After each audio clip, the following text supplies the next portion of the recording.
Hi, Scorpio, Sun, Moon, Ascendant, or Venus. This is Dane, and I'm going to be doing your Winter Solstice 2021 reading for you. Now, I ask if this reading resonates with you. Don't forget to like, comment, and subscribe. If you're interested in any of the cards that I'm using, they will be listed and linked in the description box below. Now, before we begin this reading, let us clear the energy space, raising our own energy vibration and releasing any negativity. So take a nice deep breath in, exhaling whenever it feels comfortable for you.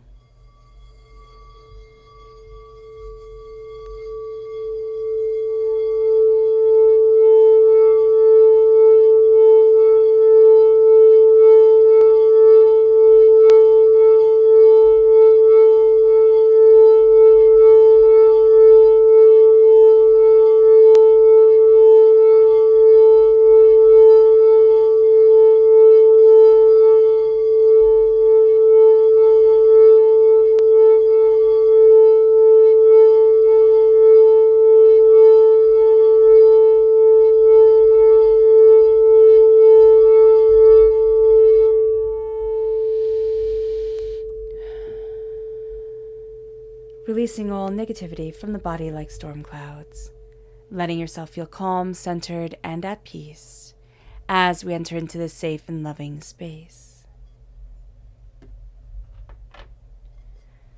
So let's see what the tarot has to say. How will the winter solstice affect Scorpio 2021? Angels and spirit guides, show me clearly. Guide this reading and show me clearly. Okay. Angels and spirit guides.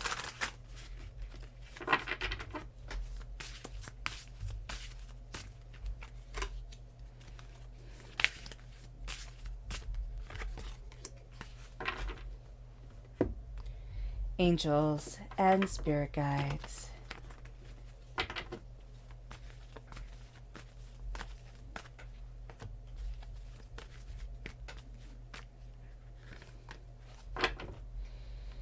Angels and spirit guides, show me clearly.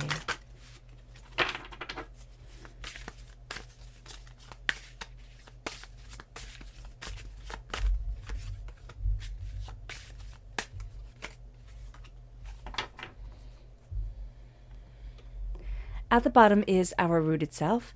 The left-hand side is our inner self. The middle, our heart, our emotional self. The right-hand side, the public arena, the public self. So let's see what the cards have to say.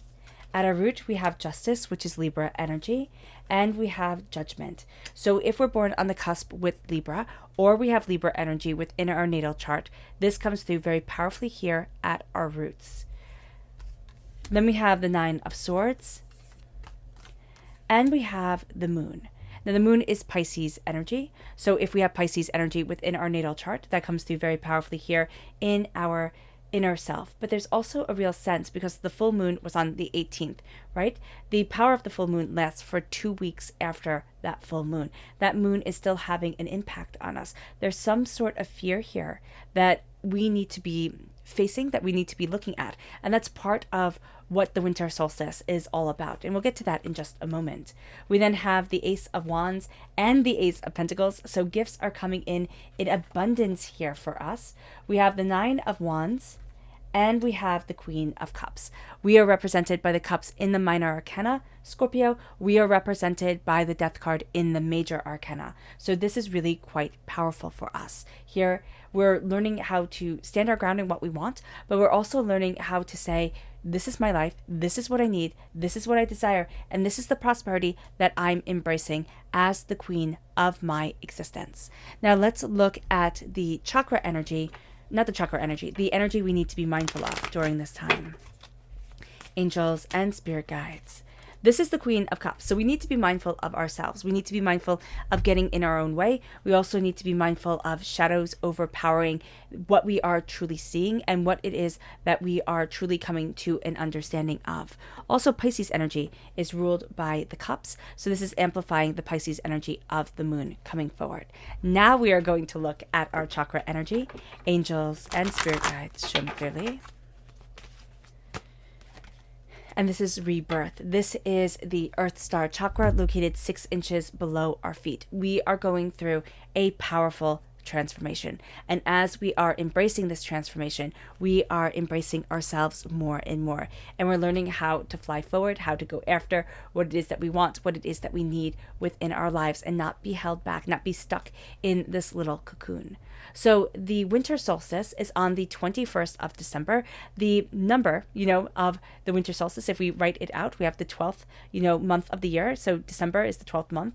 Then we have the 21st day of 2021. So if we cut off the 20, it's just 2021. We have the number, 1 and 2, 2 and 1, 2 and 1. If we add these all up separately within their own little grouping, it's 333. So it's an angel number, it's a blessing number coming forward. It also all adds up to 9, and 9 is the number of human beings. It is the number of connection within our own body. So that's really quite powerful here. It's preparing us. It's the last winter solstice before 2022. The angel number 222 is the number of new beginnings. So that's also going to be super powerful for us. The winter solstice, talking about everything astrologically now, the winter solstice is the longest night of the year. It celebrates the rebirth of life, a time of letting go of anything that no longer aligns within our life, within our purpose for existence, within our sense of happiness. There is a sense here of really looking at our happiness. We're giving a time to look at our fears, to look at what is holding us back, what we no longer want within our lives, and how we are embracing change. We are also caught between the energy of Saturn and Uranus.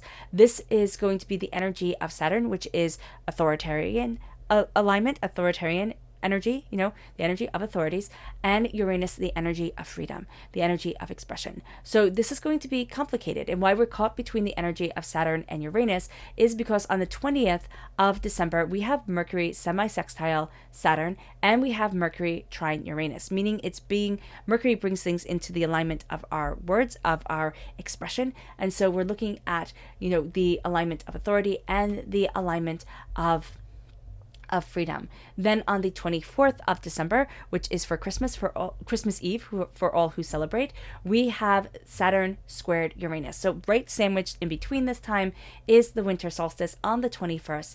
And this has us confronting the energy of these two planets, as Mercury has us putting this energy into words, into our thinking, into our, conscious self.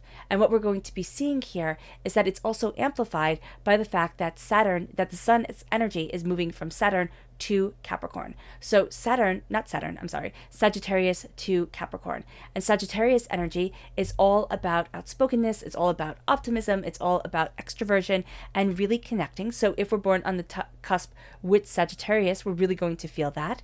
Capricorn is actually ruled by Saturn. And so Capricorn is all about hard work, responsibility, and ambition. We're going to find a way to really balance these two during this time and not get caught up in one or the other. And we're really going to see our gifts come forward here, Scorpio, in the waking world, as we connect the waking world with our hearts. As ruled by water sign energy, we need our hearts to be a part of it all. We're going to find that we're really seeing a balance here and finding a balance between responsibility and freedom, between dreams and reality. And this is helping us to carve out the path that we want to walk in 2022 on this angel number of new beginnings, this angel number year. So at our root, we have balance, we have, justice coming in, we have this sense of, am I being just to the world around me? Am I being just to myself? The energy of justice is also the energy of discernment. Am I taking the time to really discern the energy I want in my life, to connect with the people I want in my life, to connect with the power I want in my life? Am I letting things in that don't have, a right to be in my life and to be mandating myself? It leads us to judgment. It leads us to rising out of the box. It leads us to hearing our angel's call. There's something greater that we're being driven towards during this time. And as we're starting to hear this, we then have the 9 of Swords come in, which is just this tremendous sense of doubt, this tremendous sense of, I can't. Why?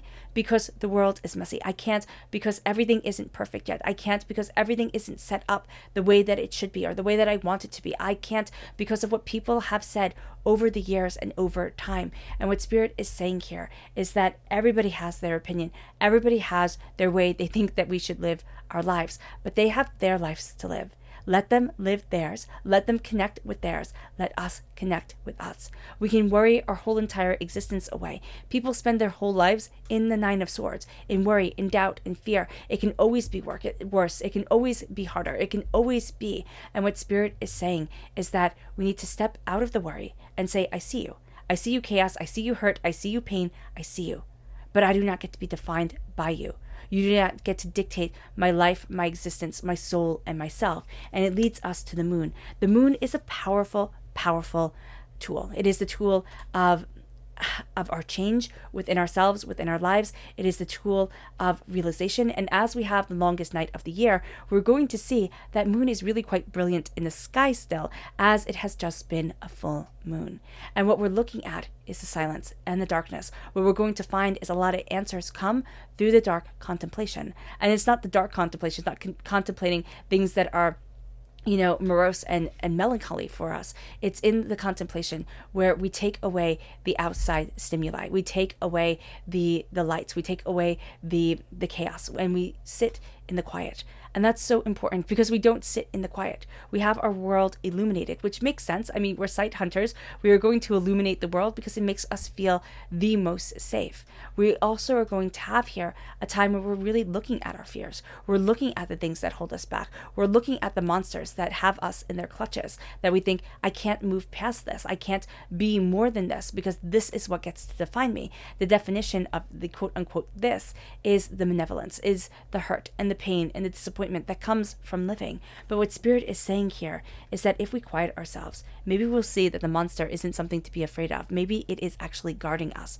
Maybe it's keeping away the hurts and the pains and showing us that we are stronger, that we are better than we realize. We have the Ace of Wands coming in, which is, God, Source, Spirit, however you see the divine, the universe, handing us a gift of new beginnings, of passion, of insight, of ideas. This is the fire. This is the passion that gets us out of bed in the morning. And as we're embracing this, we also see the Ace of Pentacles. We see ourselves being handed a gift, again, from God, Source, Spirit, however we see the divine, the universe, of prosperity. What is prosperity for us? Just like what is passion and power for us? We can be completely passionate about different things. The person standing next to us could be passionate about numbers and science, and we could be passionate about stories and people, and all these different elements make up who we are. And so here, with the Ace of Wands coming forward, with our passion coming forward, we need not worry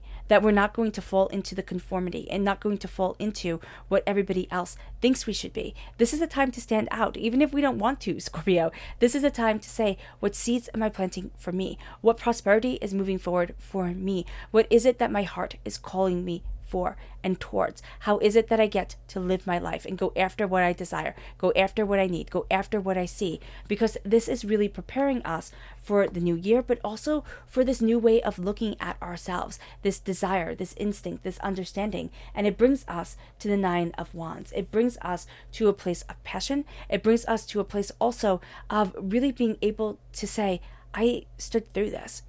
I overcame these fears and these hurts, and the whole world came at me, it can feel like, and I still stood my ground. I still looked at what I believed in. I still looked at what I needed for myself, and I didn't lose sight of me. I didn't lose track of me. If we start to let everybody come in too much, we get headaches, we get body aches, we start to feel wrong. We start to lose the spark within ourselves, and it just feels like one day blends into the next, without any joy, without any connection, without any brilliance. And that's what Spirit is warning us against. Our world is not supposed to be this gray, bleak place.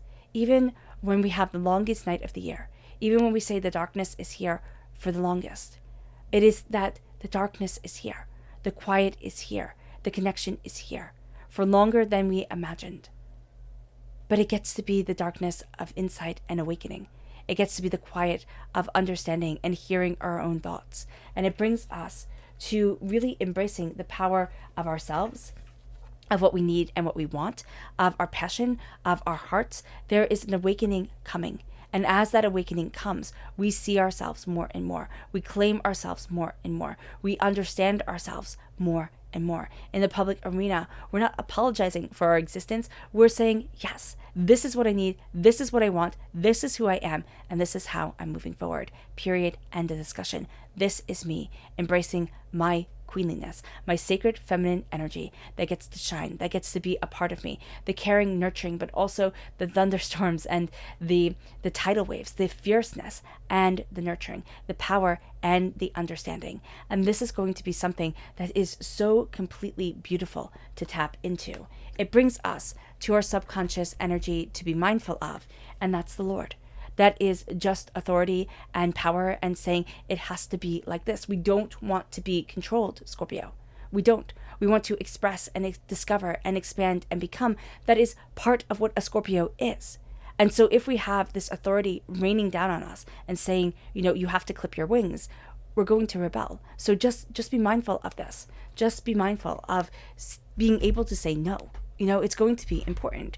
It moves us to our subconscious chakra energy, and this is inner strength. This is the solar plexus chakra. We're coming out of a stasis. We're coming out of a time of feeling frozen, of feeling like I can't move. I can't ever make the right decision. And what we're going to see here, we have the repeat of the number 9 right here, again, aligning us with this time on the calendar. We have this sense of awakening, this sense of empowerment, this sense of there's a purpose and there's a brilliance to me. I get to embrace it. I'm coming out of my shell. It brings us to our subconscious rooted energy, which is the moon once again. This is the moon shining brightly within us. This is a sense of greater understanding, greater insight, greater wisdom moving us forward. We're going to be inspired if we let ourselves be inspired. We are also going to see that we need to look at our subconscious self and our conscious self, meaning that do we feel comfortable with the world that we're creating? Do we feel comfortable with the way that we're moving forward? Is there some sort of resistance in us? Is there some sort of sorrow in us? Is there some sort of chaos in us that needs to be looked at, that needs to be addressed, that needs to be, called out, so then we can move forward in a greater, more powerful way? It moves us to our subconscious public inner self, not our public arena self. It moves us to our subconscious inner self, which is the 3 of Swords. And I actually see this because Spirit was having me say public arena self so often. This is affecting our public self. This is affecting the way that we're going after the world. The 3 of Swords is our heartbreak, our pain, our disappointment, our despair, our anger. And what Spirit is showing us here is that we need to look at it. We need to see it. We need to call it out. We need to name it. And we need to release it from us. We're no longer going to be defined by our hurts. We no longer need to be defined by the open wounds that are a part of us. Because if we release the swords, all of a sudden we get a chance to heal. We get a chance to be within our body, be within ourselves, be within our understanding, and look at the scars that we have. But also knowing that no life on this earth is without scars, is without grief, is without pain. And that becomes comforting to know that suffering is not something that only we experience.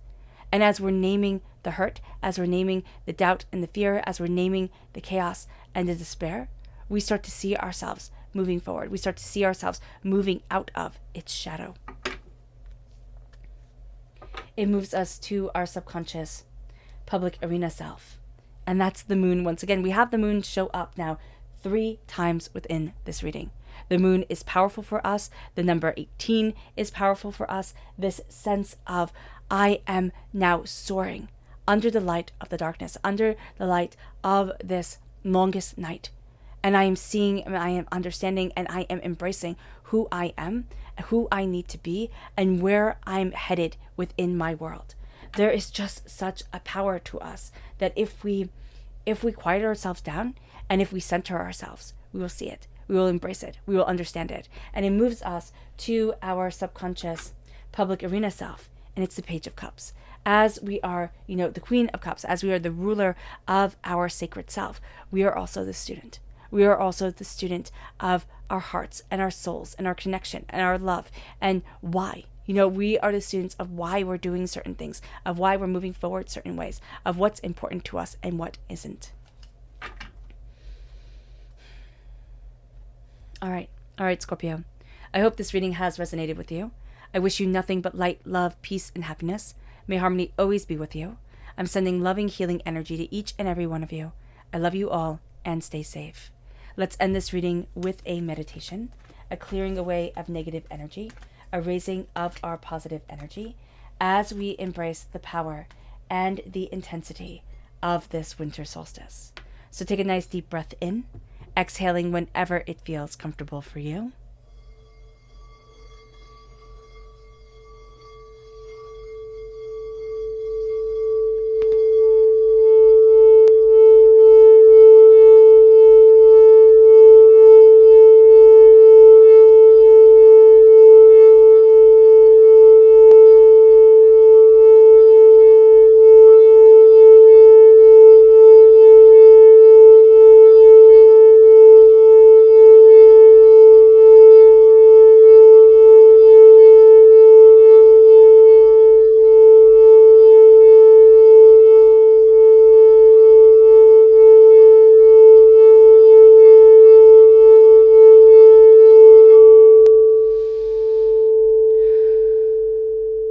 May you move forward in peace and in harmony, Scorpio, and may you have a blessed winter solstice.